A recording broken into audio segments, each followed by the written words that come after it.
అయిపోయింది అన్న. ఆ కప్పు ఏం చేస్తారా అన్న? చేసేది ఏముందిరా, ఆ కప్పాలకి ఇచ్చి మళ్ళీ డబ్బులు రిటర్న్ తీసుకుంటారు అంతే.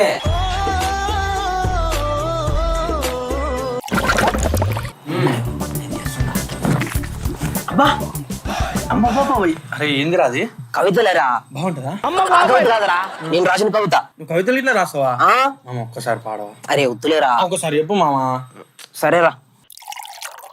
సోనన్నా ఓ సోనన్నా, అడగకుండానే డబ్బులు ఇచ్చావు. ఊపిరి ఆడట్లేదంటే ఆక్సిజన్ ఇచ్చావు. ఊరు వెళ్తానంటే బస్సు ఎక్కించావు. మంచి హాస్పిటల్ కోసం ఫ్లైట్ ఎక్కించావు. ఎందుకన్నా మా మందు బాబుల్ని నీ లిస్ట్ లో నుంచి తప్పించావు. అయినా సరే నువ్వు నాకు నచ్చావు. ఏం చెప్పమంటున్నావు?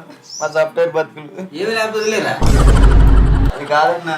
ఆఫీస్ ఉన్నప్పుడు క్యాంటీన్ లో 2 గంటలు, బాత్రూమ్ 2 గంటలు, క్యాబిన్ లో 4 గంటలు ఫుల్గా ఎంజాయ్ చేసేవాళ్ళం. కానీ ఇప్పుడు పగలు లేదు, రాత్రి లేదు. బతకడం కోసం పని చేస్తున్నాను, పని చేయడం కోసం బతున్నాను, అర్థం కావట్లేదు అన్న. అందుకే మంత్ బ్రతకడానికి